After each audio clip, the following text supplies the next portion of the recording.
Daniel, yo te quiero felicitar porque has hecho un buen preámbulo de lo que significan los ODS para el mundo y creo que es un buen abrebocas para que empecemos el diálogo. Ok, muchas gracias, perfecto.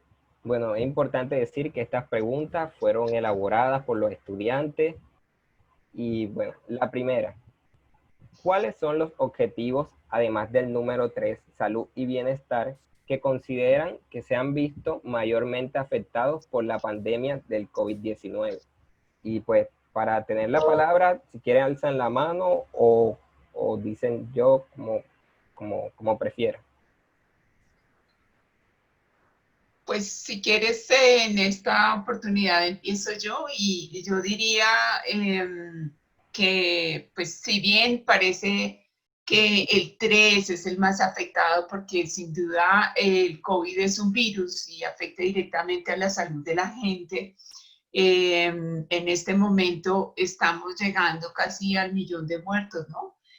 Tenemos 937.000 muertos en el mundo con miles de infectados, y lo que eso significa en términos de estar incapacitados en casa, con un buen número de recuperados, pero esos reportes de la OMS lo que nos dicen es que esto afecta sí la salud, pero afecta casi todo. En ese orden de ideas, pues obviamente tenemos que hablar de, por ejemplo, el ODS 4, que es de educación, porque todos sabemos que hay un cierre de centros educativos, la mayoría, si ponemos un ejemplo, el 90% de los estudiantes del mundo casi que se vieron afectados directamente por el cierre de los centros educativos. Paulatinamente, algunos se han ido reabriendo, paulatinamente se ha ido reinventando la manera de educar de manera sincrónica, el ejercicio que estamos haciendo en este momento de estar reunidos de manera sincrónica y trabajando asincrónicamente en algunos espacios educativos nos ha demostrado esa manera de reinventarnos, pero al mismo tiempo es una afectación a esa educación de la que se hablaba, de la que se habla en el ODS número 4, que es el de educación. Eso al mismo tiempo nos pone en evidencia una brecha digital que no aparece en los ODS por ningún lado. De hecho, el profesor Sachs nos invita a que pensemos en un nuevo ODS. Eso no es ni bueno ni malo, pero sí es algo que pasó con los ODMs, que al final se agregó otro. Tal vez estamos en el momento de considerar cómo hacemos algunos ajustes a esos ODS, pero cuando estamos hablando de esas otras afectaciones, sin duda también tenemos que estar pensando en las afectaciones directas al ODS2, que es el que habla del hambre, porque pues se incrementa el hambre, sea que se haga referencia desde la seguridad alimentaria, como lo dice, por ejemplo, la FAO, o la soberanía alimentaria, como lo dicen varios pueblos originarios y varios campesinos, especialmente de América Latina, que se debe hablar mucho más desde la soberanía alimentaria. Con una nominación o con la otra, el ODS2 termina estando afectado por la pandemia, hay más desnutrición infantil, se, se estima que estas afectaciones por el COVID pueden llegar a afectar más o menos a 71 millones de personas, porque estas 71 millones de personas volverán a la pobreza al finalizar este año. Estamos en septiembre, o sea que esa cifra ya está muy, muy cercana. Luego estamos hablando también de las afectaciones del ODS 1, que es el de la pobreza. Si estamos hablando de pobreza, sin duda tenemos que ver afectaciones en el ODS 8, que es el de trabajo decente. Seguramente muchos de ustedes habrán oído cómo algunas de las personas que conservan el empleo no conservan un empleo decente. Muchas personas, en el caso particular de Colombia, no tienen un empleo, tienen formas de vivir o formas de mantener alguna posibilidad de obtener algún recurso, pero no tienen un trabajo decente en los términos que se debería hablar y que están nominados cuando se pensó en ese ODS 8. Por ejemplo, ya en 2018 se hacía referencia a un 60% de informalidad global. Cuando estamos hablando de informalidad, no estamos hablando de un trabajo decente. Estamos casi, pues si terminamos este año, ya hemos pasado 5 años de esa promesa que nos hicimos para hablar durante 15 años de unos objetivos de desarrollo y pues si tenemos una informalidad tan grande en aumento y con pandemia en más aumento, pues tenemos que repensarnos cómo es que vamos a realmente a cumplir con esas metas del trabajo decente. Eh, También tenemos que ver que se habían logrado algunos pasos para ese trabajo decente en términos de la inserción de la mujer, pero aún así tenemos una brecha de lo que se llamaría solidaridad de género.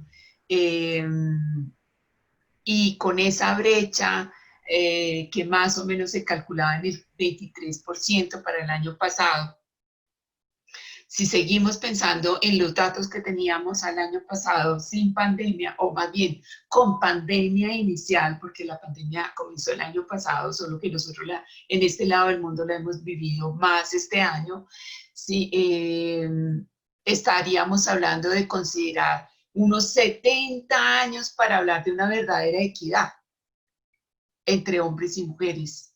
Entonces, ahí nos estaríamos refiriendo también al ODS 5 que habla de equidad. Pero permítame devolver un momentico a el año pasado para hablar de desempleo. Recordemos que el año pasado, cuando ya se empezaba a hablar de pandemia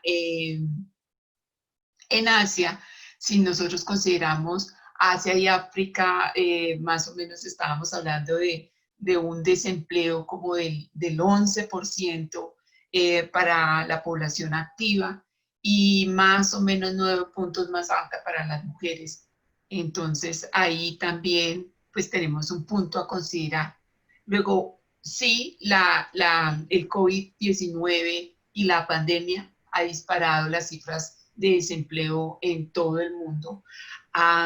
Estamos hablando de otro problema adicional. Estamos hablando de pensar esas cifras que Daniel nos mostraba con las cifras de la OCDE de manera concreta, ya que Daniel estuvo hablando de porcentajes.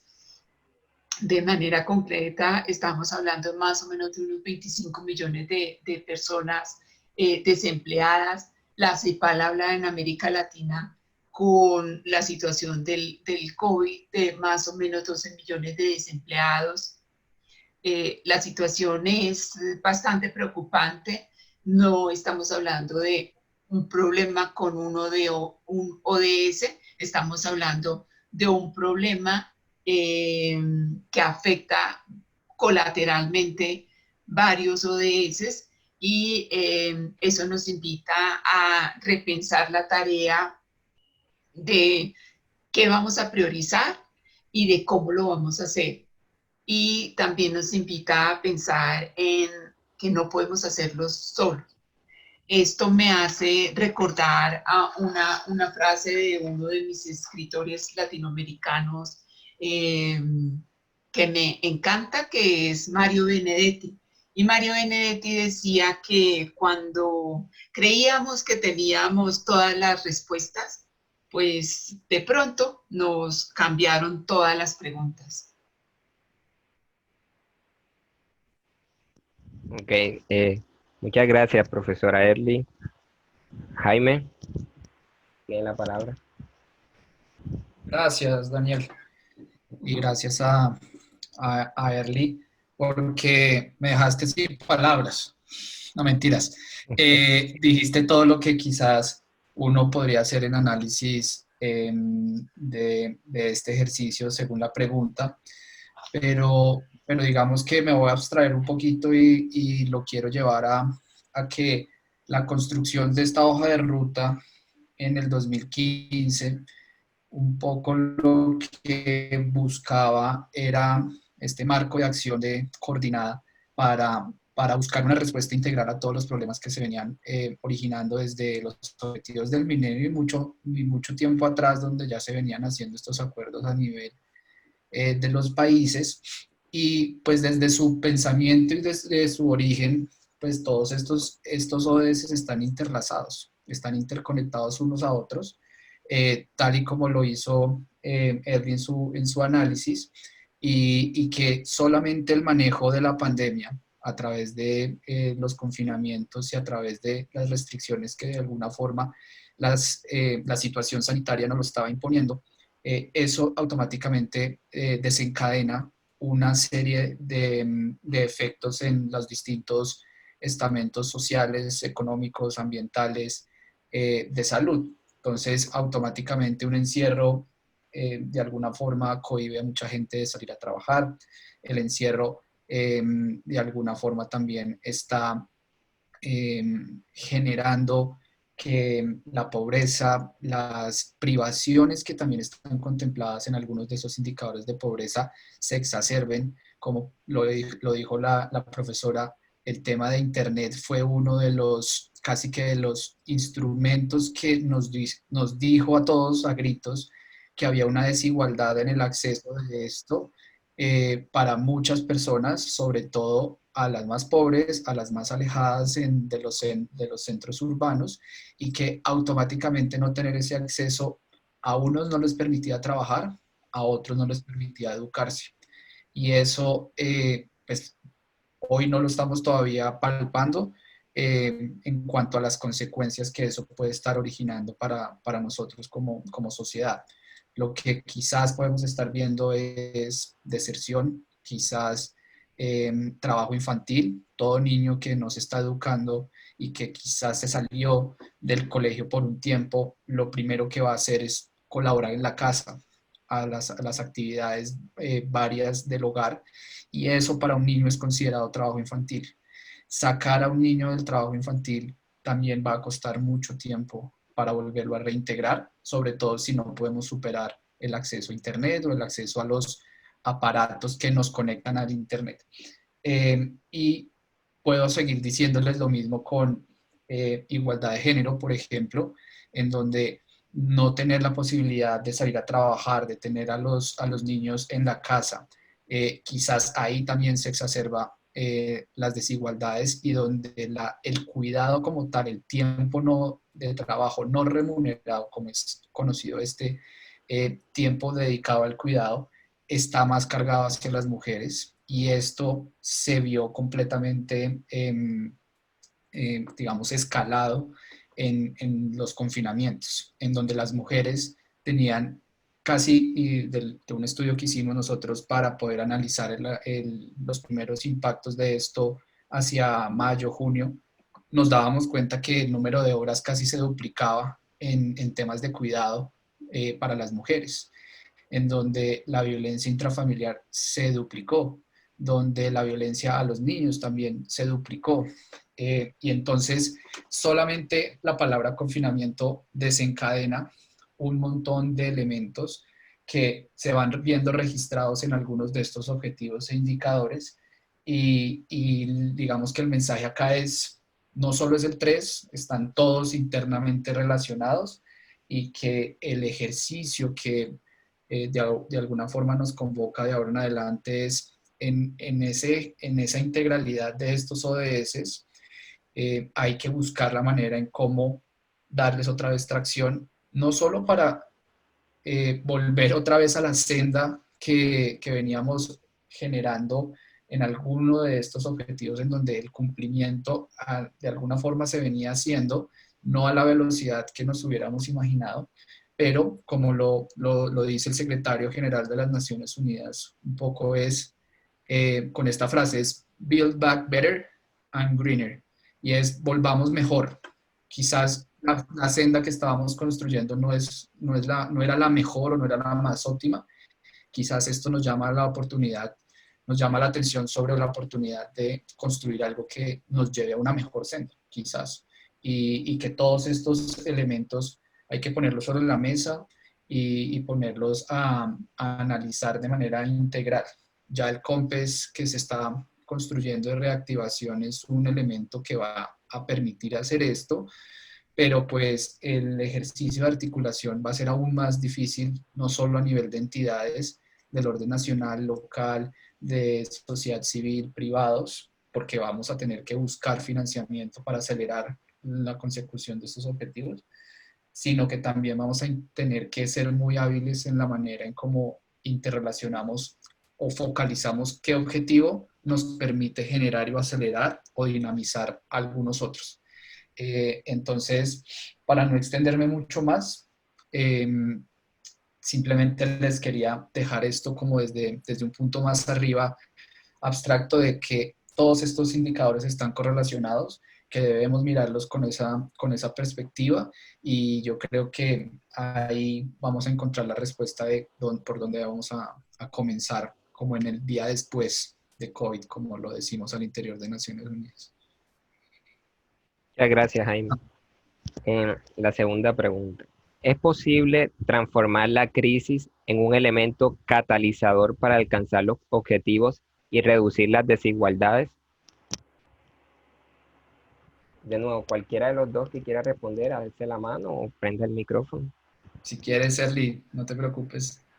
Gracias. Seguir. Gracias. Yo diría que uno no puede decir que es imposible, o sea, que no es posible, pero sí es muy difícil. Es muy difícil, pero tenemos que intentarlo. Quizá por eso también se ha puesto como de moda la palabra reinventarnos. Es difícil, más cuando sabemos que la desigualdad por desaceleración económica desencadena riesgos para programas muy importantes que se adelantaban en todo el mundo, programas de desarrollo sostenible, programas que tienen que ver con los compromisos que tenemos algunos países, los que hemos firmado el Acuerdo de París como Colombia, sobre cambio climático. Tenemos dificultades cuando pensamos que, por ejemplo, como nos lo recuerda Bárcena, en América Latina, antes de la pandemia, llevábamos un crecimiento muy lento para superar la pobreza extrema, la desigualdad. Todos sabemos que América Latina es una de las regiones del mundo más desiguales del mundo.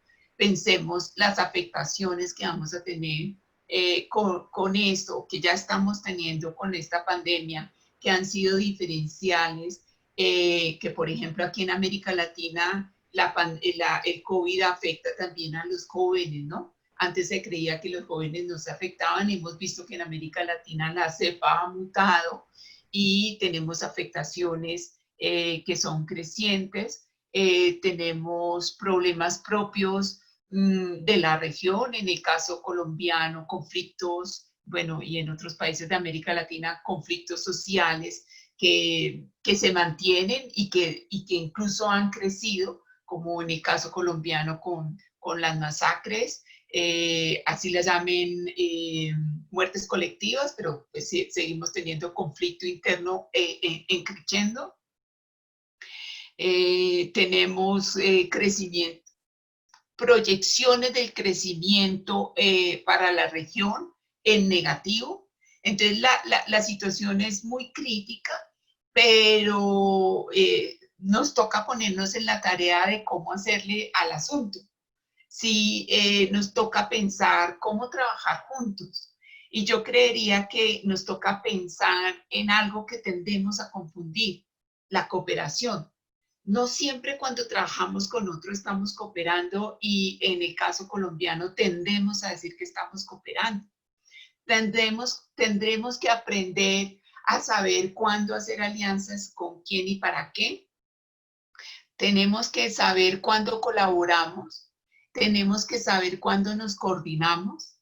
Por ejemplo, en el caso colombiano, la descoordinación interinstitucional es muy grave. Y tenemos que empezar a pensar en esa coordinación. Pero también tenemos que pensar que no solo es el sector público el que puede y debe hacer cosas, sino que el sector privado, sea desde la parte lucrativa, o sea, la empresarial, como desde la parte no lucrativa, o sea, todas las organizaciones de la sociedad civil, los tres, el sector privado desde lo lucrativo, el sector privado desde lo no lucrativo y el sector público, todos tres somos el triángulo de hierro y todos tres tenemos que pensar en cómo, por qué y en esas múltiples maneras pensar en alternativas. Llegó el momento de pensar en las alternativas, de que las alternativas no sean el patito feo de pensar, porque eso es lo que nos corresponde. Gracias, profesora Erling. Jaime, tiene la palabra. Vale, parte de la respuesta la di ahorita diciendo que pues esto se tiene que ver como un espacio de oportunidades en todo, digamos, todo el marco de referencia de los ODS. En todos los lugares posiblemente nos pueda dar como unos espacios para mejorar. Un ejemplo gigante puede ser ingreso solidario. La misma pandemia y las consecuencias de ella nos pusieron en la tarea de generar algún mecanismo que de alguna forma recuperara o al menos mitigara en algo los efectos en temas de pobreza o en temas de ingresos. Quizás no es el programa mejor que nos ayude a llegar a la meta, pero simplemente pensar en el mecanismo que eso originó. Solo por ponerles un ejemplo, el mismo director de DNP en muchos de los diálogos que hemos tenido en los últimos meses, lo que nos llama la atención es, oiga, familias en acción, jóvenes en acción y algunos de los programas de transferencias condicionadas duraron casi 20 años para poder consolidarse, para llevar transferencias monetarias a 2.600.000 hogares. Durante todo ese tiempo, 20 años, fueron ires y venires de articulación, de conseguir los recursos, de demás. En 5 meses durante la pandemia, con ingreso solidario, lograron llegar a los mismos 2.600.000, pues extra a los que ya habíamos llegado como Colombia. Y eso es, de alguna manera, una respuesta articulada, una respuesta seria que se pretendía desde mucho tiempo atrás, que estaba planeada, pero no sabíamos si con o sin pandemia íbamos a llegar al mismo lugar. Y yo creo que da oportunidades a pensar que es posible. Por ejemplo, si se llegara a firmar una ley o algo acerca del ingreso básico, que igual habrá muchas discusiones sobre la pertinencia o no, quién lo debería recibir o no, de qué manera, pero si lográramos eso, digamos, en términos de los ODS y el cumplimiento, uno podría prever que en temas de pobreza extrema podríamos llegar a un cumplimiento cercano al que está pronosticado en la meta. Simplemente con una ley de ese tipo. Y así pues podemos hacer los análisis en los distintos. Ahora, pues me sumo a la profesora Erling. Pues de ahí al hecho, pues hay mucho trecho. y habrá demasiados escenarios que tendremos que como sociedad frecuentar, como en las discusiones de los COMPES, en las discusiones de las distintas organizaciones civiles que de alguna manera están llamando y están consultando para que esto pueda ser una realidad. Falta mucho y habrá también que los recursos estar alineados muy bien para que esto se cumpla.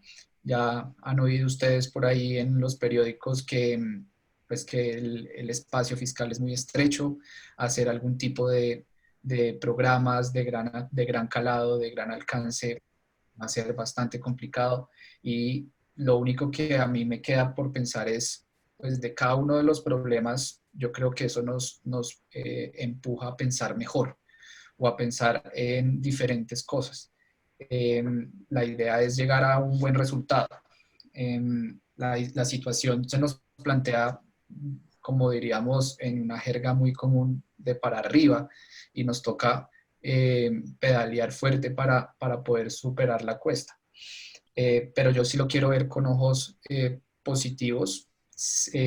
Por ejemplo, otro punto quizás que podríamos dejar sobre la mesa es los efectos positivos que pueden estar generando en el medio ambiente, que quizás son de muy corto plazo, son muy temporales, pero de alguna manera, si logramos identificar y la gente y las instituciones pueden identificar que hay beneficios de hacer desarrollo sostenible, de hacer desarrollo orientado un poco más a sistemas como economías circulares, a sistemas como de entender que tenemos una relación muy estrecha con la naturaleza y que no son dos cosas aparte.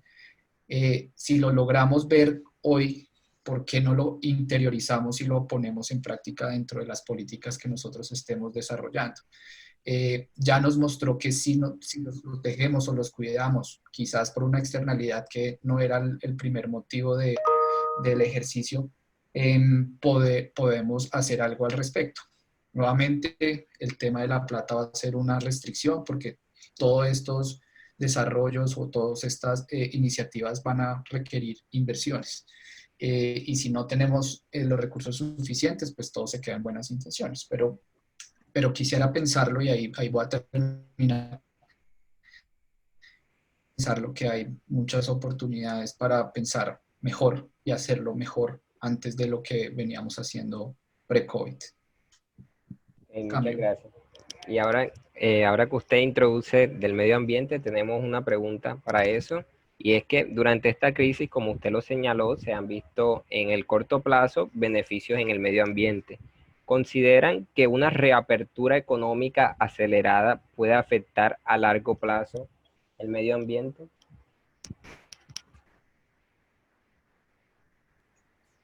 Pues por mi lado, indudablemente.